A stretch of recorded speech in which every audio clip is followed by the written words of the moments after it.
Number 1. Investigation discoveries disappeared. The Vanishing Hour chronicles the mysterious disappearance of Tyra Williams. On January 7, 2016, 19-year-old Tyra vanished from her Webster Road apartment complex after telling her boyfriend and her brother that she was going to meet a friend in the complex. That was the last anyone saw or heard from her. If you are interested to know more about her strange disappearance and if she has ever been found, we have got you covered.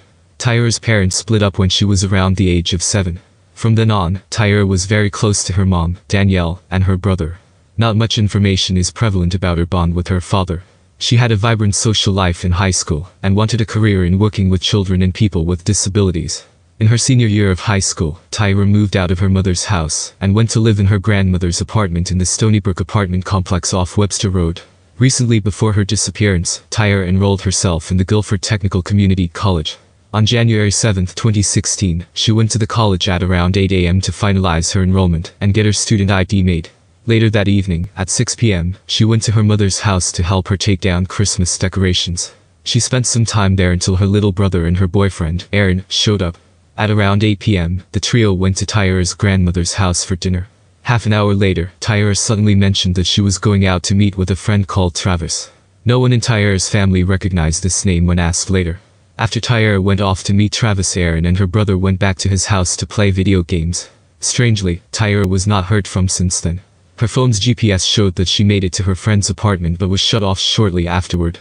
When Aaron tried to call her at 9:30 p.m., he could not reach her, and the call went directly to voicemail. When Tyra was still missing the following day, Aaron informed her grandmother and her mother of the situation. Danielle could not recognize the name Travis, and phone calls to Tyra still went straight to voicemail. Danielle tried to access her daughter's Facebook account and found that Tyra was messaging an ex-boyfriend recently. After realizing her efforts to find Tyra were in vain, she reported her daughter missing that night. Tyra Williams is still missing. Hence, it is still unclear if she is alive or deceased. The police, though, say it's still an open investigation, and her family hopes that Tyra will come back safe. The week Tyra vanished, 2 of the girls went missing in Greensboro, though later it was revealed that the disappearances were unrelated. The police tracked Tyra's cell phone records and concluded that she did meet her friend at the apartment. Tyra also had no history of running away, and there were no reported disturbances at her home, which might have prompted her to leave. Investigators also interviewed neighbors and carried out a thorough search of the area, but found no leads. Once Danielle told the police about Tyra contacting her ex-boyfriend, they brought the guy in for questioning. At first, he denied meeting or talking to Tyra, but when faced with the text evidence, he confessed that he met her on the night she went missing. He said that they had sat and talked in his car for about 30 minutes that night before Tyra started walking back to her grandmother's apartment. The police searched his car, but found no signs of Tyra. Text messages also corroborated the ex-boyfriend's story. The authorities sought another ex-boyfriend called Tree, who cooperated with the investigation and answered all of the police's questions. Local media was then contacted, and billboards were put up to help find Tyra. Her family also set up and began running a hotline. A few days after setting up the hotline, a sanitation worker called in and said he had seen someone like Tyra walking down the street in a disoriented fashion. Another unnamed witness also claimed to have seen Tyra in Greensboro. Yet, police searches based on these tips came up empty. Numerous other tips came on the helpline, including some that claimed Tyra was dead, yet none provided the police with a lead. On February 20th, a little more than a month after Tyra's disappearance, her ex-boyfriend, Tree, was found shot dead in his apartment. The police at first thought this crime had something to do with the missing girl, but later they found out that Tree died after having an altercation with his roommate. The last tip came from a relative who claimed she had seen Tyra at the DMV in Greensboro, but she saw the person wasn't the missing girl when she called out her name. The National Center for Missing and Exploited Children added her to their website and still encourages tips about Tyra from all over the country. Her uncle, Daryl, also put up a $10,000 reward for any information that will result in Tyra's safe return. Ever since her disappearance, her mom misses her terribly. Danielle said that it terrified her now to see young girls walking on the streets alone. She vowed that she will never give up on Tyra and said, "Sometimes I'll see a girl her age walking, and I'll focus on the face. We'll never stop looking." Number 2. Family of now 30-year-old Jane Bowen celebrated her birthday in the South Columbus neighborhood where she went missing. Bowen was last seen on the corner of Stewart of Parsons in April of 2014. The Columbus family is still desperate for information about a young woman who has been missing for more than 2 years. Jane Bowen's family is turning to the community for help once again, with hope someone might remember details from her disappearance. Standing close together on the corner of Stewart and Parsons Avenues in South Columbus, Jane Bowen's family held signs and balloons on Saturday night, while singing Happy Birthday. Saturday was Bowen's 25th birthday. You know it's her birthday, even though we don't know where she is, but we don't forget her mother, Nancy Bowen, said. The Columbus mother of two was last seen walking from one relative's house to another in the area of Stewart and Parsons Avenues on April 10, 2014. As another year goes by, it doesn't get any easier for her family. She was my baby, and you know, and everything just goes through your mind, Nancy Bowen said. Bowen is 5 feet tall and 100 pounds. She has blonde hair, blue eyes and a tattoo that reads George III on the side of her neck. She also has the name Jaden tattooed on her right shoulder. Family members said they have not stopped their search for Jane and they never will, though Nancy Bowen said no new information has come from police. We're working hard, but there's no answers. Nothing, she said. Nancy Bowen hopes the small birthday celebration on the corner of Stewart and Parsons will lead to something big. Maybe somebody will see this corner and say, "Hey, I saw this that day," Nancy Bowen said. She believes her daughter is still out there. Though waiting for answers, she says, is the hardest part. I mean, I know there's a possibility she won't come home, but I don't feel that in my heart. I think she's still out there, Nancy Bowen said. Anyone with information regarding Jane Bowen's whereabouts is asked to call 1-855-BCI Ohio, or the Columbus Police Detective Bureau at 614-645-4624. Number 3. On February 23, 2019, Tyler and his wife Brittany traveled to Columbus, Ohio to celebrate her birthday. After dropping off their 20-month-old son at his parents' house, they drove to Columbus from their home in Wilmington, Ohio, about a 90-minute trip. They checked into the Hilton Hotel in front of the Easton Town Center around 5 p.m. and met up with a friend who lived nearby, Sean Hughes. Around 8:30 p.m., the three of them left the hotel to walk around the shopping center, visiting some bars and clubs. Around 3 a.m. they took an Uber back to the hotel. On the way back, Tyler fell asleep in the car, and when they arrived back at the hotel he was confused and frustrated, according to Brittany, and said he was going to go for a walk. Brittany went back into the hotel to charge her phone, while Sean left with Tyler on foot. After a half hour, Brittany came back outside, but couldn't find either of them. She called Tyler's cell phone, and he called her back around 3:30 a.m., saying he would be right back. A few minutes later, Sean came walking back to the hotel, but Tyler wasn't with him. At this point, Brittany tried calling Tyler again, but he wouldn't answer.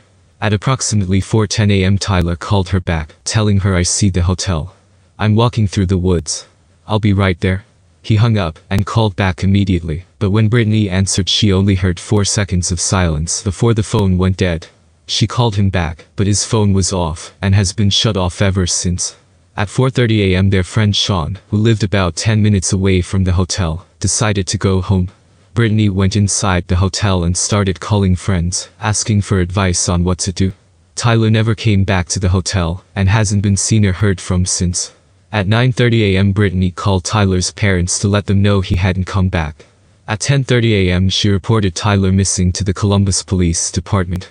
Authorities, as well as several search and rescue organizations, have conducted multiple searches of the area, but haven't found any evidence. Tyler's phone indicates he was walking around Abbott Labs at 3:53 a.m., near the intersection of Stelzer Road and Morse Crossing. This is his last known location. Authorities don't believe Tyler went missing intentionally. They released audio from his phone, showing that he was asking for directions to the hotel, and intended to go back. His case remains unsolved. Tyler Davis is a Caucasian male born on June 30, 1989. He has brown hair, brown eyes, stands 5'9" tall and weighs 170 pounds. He has a red birthmark on his right arm that goes up to his neck. Tyler was last seen wearing a blue and green flannel, a white t-shirt, blue jeans and Nike shoes. If you have any information regarding the disappearance of Tyler Davis, please contact the Columbus Police Department at 614-645-235 or Central Ohio Crime Stoppers at 614-461 tips. Number 4. 2 years have passed since Paris Hobson left her grandparents' house in Massillon, Ohio on Christmas Day in 2019 to go for a walk. She never returned. Her mother, Rochelle Arnold Hobson, told Dateline her anguish grows the longer Paris is missing, but said she refuses to give up. I just don't want to lose hope, Rochelle said. I just want to know that she's okay. Paris, who lives in Columbus, Ohio, with her mother, walked away from the Christmas Day family gathering at her grandparents' house on Shriver Avenue in Massillon. She was 26 years old at the time of her disappearance. Rochelle told Dateline Paris told the family she was going to walk to clear her head. Her mother, who was also at the family gathering that day, added that Paris had not been acting like her normal outgoing self and had trouble sleeping recently. She was just going to walk to a park that's nearby, Rochelle said. I texted her and told her not to worry about anything. Just get some fresh air. Just pray. But I never got a response. And when she didn't return later that evening, that's when I started to really worry. Rochelle discovered her daughter's cell phone was left behind hooked up to a charger in her vehicle, which was parked at her grandparents' house. Her debit card and driver's license were also inside the car, she said. I know she needed some time away, and that's why she went for a walk, Rochelle told Dateline. But for her not to come back, to leave her stuff behind, it makes no sense. It makes me think something really bad happened to her.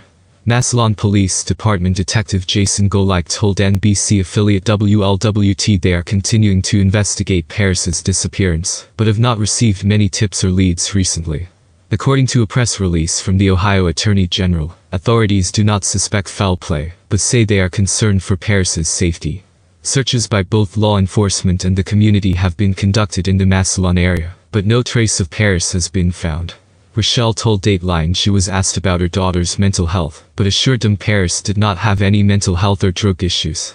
She's extremely intelligent and has many goals in life, Rochelle said. And she was determined to find out what happened to her brother, Perry. Perry Hobson Jr., Paris's brother and Rochelle's only other child, suffered life-threatening injuries in a car crash on June 17, 2017. According to the local Canton, Ohio newspaper, CantonRep.com, an unidentified person was driving Perry's Oldsmobile Alero and passed another vehicle in a no-passing zone on Southway Street SW in Perry Township, Ohio, causing a head-on collision. The driver fled the scene and has never been identified. Perry remained on life support in the hospital for over a year until his death in April 2018. He was 23 years old and had a long-time girlfriend and 2 children. Paris was determined to find out what happened to her brother, Rochelle said. For her family, and for her niece and nephew. She would never walk away from them. Rochelle describes Paris as an excellent writer with a bright future. She had previously worked as an event planner, and was working in an administrative position with Nationwide in the Columbus area at the time of her disappearance. Rochelle told Dateline that the community in Massillon, where Paris grew up, has shown up by the hundreds to search for her and show support for their family. Friends of the family created a Facebook page help find Paris Hobson with the hope of bringing in tips. We just want some answers, Rochelle said. Something to help us find out where she is. Someone to come forward with some sort of information. I just don't want to lose hope. Paris is described as being 5'2" tall and weighing 220 pounds. She has brown hair and brown eyes. She was last seen wearing blue jeans, black boots, a burgundy shirt, and was carrying a black purse. Anyone with information about Paris's whereabouts is asked to call the Massillon Police Department at 330-830-1735. Number 5. It was cold and quiet in Portsmouth, Ohio, late Saturday morning as Megan Lancaster's family released happy birthday balloons to the sky. Some of the balloons had butterflies printed on them. Another had an assortment of emoji faces. They got caught in the trees on their way up to the clouds. Lancaster's family watched the balloons float for a few moments, without her. She's been missing since 2013. Saturday would have been her 33rd birthday. Coincidentally, it was also the day following former Portsmouth City Council member and attorney Michael Mirren's arrest on a total of 18 charges spanning human trafficking, racketeering and compelling and promoting prostitution. Most people in town say they found out about the arrest through social media, even the mayor, although he says he's been aware of Mirren's sex trafficking allegations for years. Mirren has consistently denied the allegations. In our city or any city it's horrible, if that's indeed happening, Mayor Kevin Johnson told the Inquirer. Being a father and a grandfather, it sickens me. And Mr. Mirren or anyone who would be guilty of that, they need punished to the fullest extent of the law. The Lancasters believe Mirren had something to do with Megan Lancaster's disappearance. She was 25 when she was last seen, and her sister-in-law, Katie Lancaster, found names and phone numbers kept by her missing sister in color-coded notebooks. The entries included notations such as dance foreign men who give money, and included Mirren's name and number. Katie Lancaster says the family has waited so many years for this day. I feel that justice is coming, she said. And this might be, possibly, more than likely the end of our journey. We will know where Megan is. Whether it's today, tomorrow, 2 months, 3 months from now. Mirren is gonna speak. The Scioto County Jail confirmed Friday that deputies were in the process of booking 74-year-old Mirren, who was the focus of an Inquirer investigative report last year into sex trafficking in the small city 100 miles east of Cincinnati along the Ohio River. If Dante were around, he'd invent an 8th circle of hell for this guy, Ohio Attorney General Dave Yost told the Inquirer. In the wake of Mirren's arrest, many people in Portsmouth were left shocked. Not at the allegations, those rumors have been around for decades. Shocked, instead, that he'd actually, finally been arrested. Finally. It's all we can say is, finally, Katie Lancaster said.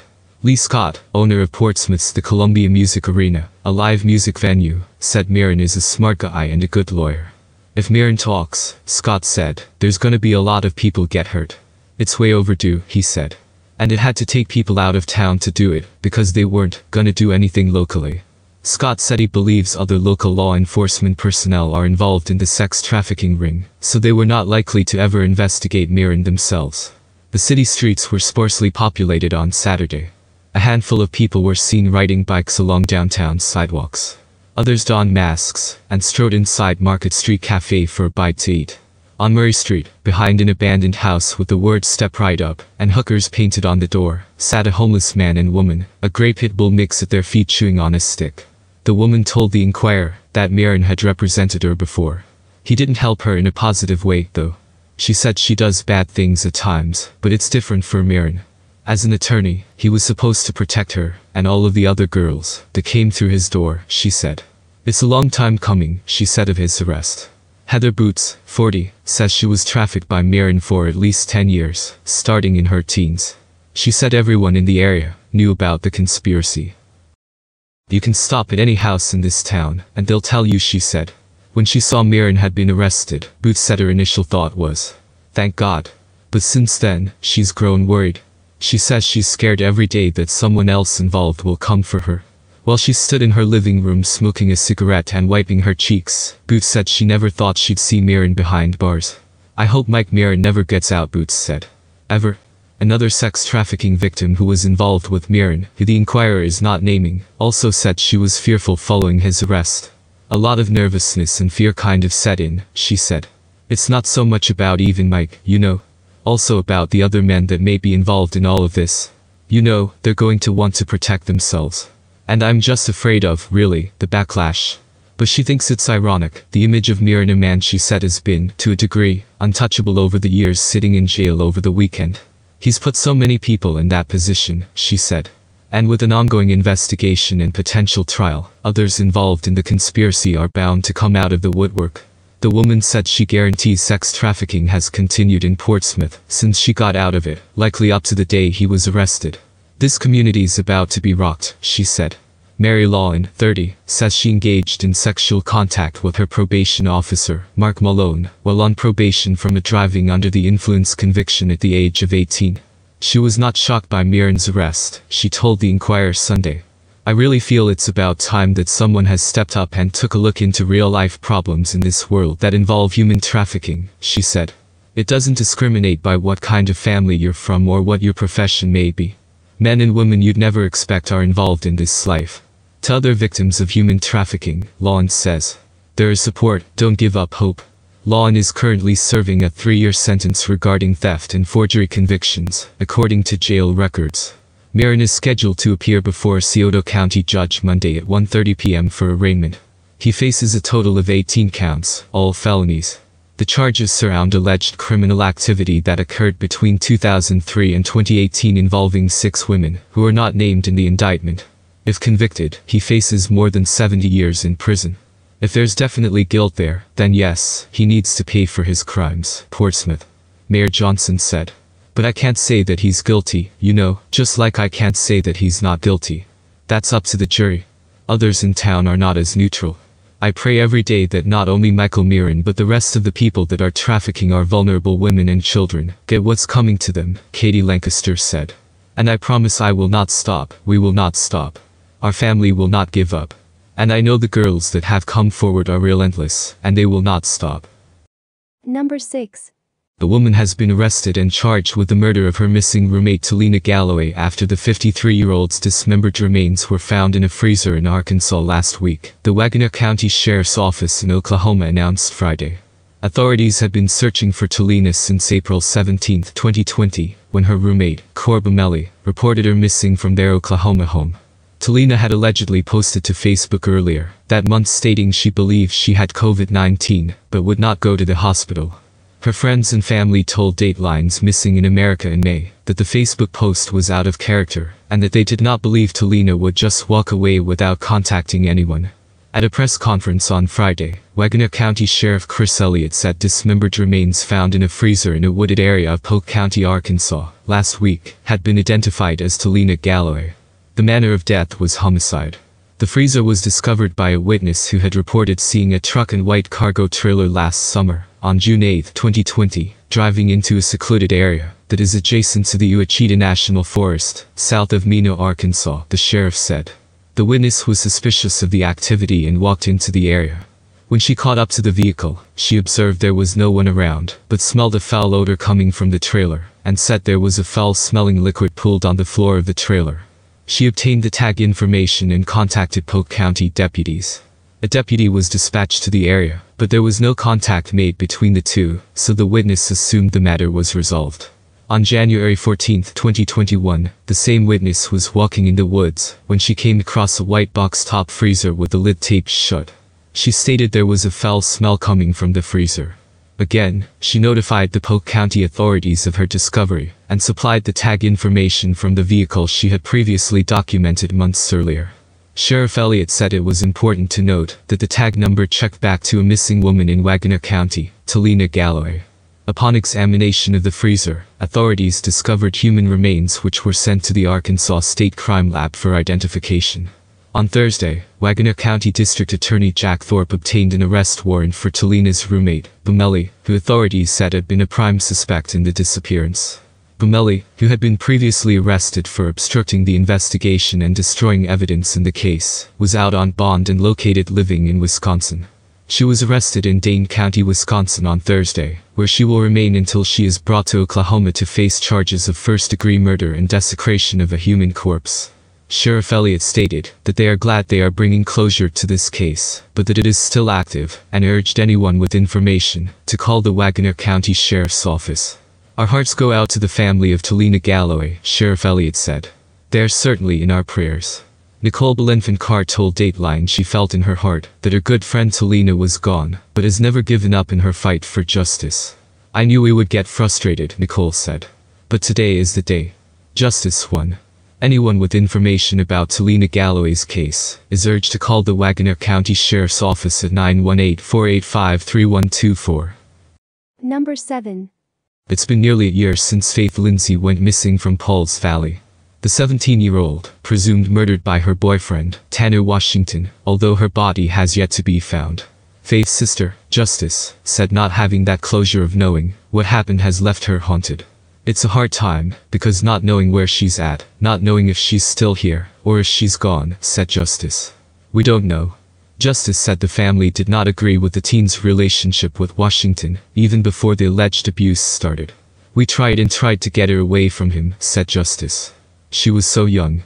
She didn't realize. She didn't know what love was, really, and she thought she loved him. We tried to get her away from him, said Justice. She was so young. She didn't realize. She didn't know what love was, really, and she thought she loved him. The so-called love stemming from a promising beginning. He spoiled her, bought her all kinds of things, but there was the domestic violence, said Justice. I believe he went to jail once or twice. Someone called the cops or she called the cops for him hitting on her. The thing is, I think he would do that, and then try to make it up to her. That's why she would stick around. She wasn't used to getting spoiled the way he did to her. Missing and Murdered Indigenous Women USA Director, Deborah Shipman, said this problem is common among Native Americans, Faith being of Chickasaw heritage. About 1 in 7 Native women are murdered, and murder is the number 2 cause of death for a Native woman, said Shipman. That's unacceptable. The group is actively helping Faith's family as they navigate Washington's trial, which has been postponed due to the pandemic, but could also be affected by the recent Supreme Court ruling regarding the McGirt decision, which calls for crimes involving Native Americans on tribal land be tried in tribal court. While Faith's family awaits closure, Justice shares a message to women and younger girls who are also victims of domestic violence. Don't let your pride get in the way, or don't be embarrassed about it, because my sister, she's missing. We don't know what happened to her because of this. It lead up to this, said Justice. So many girls go missing every day, just because they don't leave, or other situations in domestic violence. It did lead up to this. Justice said her family is planning a candlelight vigil for Faith and other victims of domestic violence, as October is Domestic Violence Awareness Month. They are working out the logistics due to the coronavirus pandemic, and still need to get it approved by the city of Ada, Faith's hometown. Number 8. 28-year-old Peggy McGuire disappeared on November 16, 2015. That morning, she dropped her young son off at school in Eufaula, Oklahoma, and then was never seen or heard from again.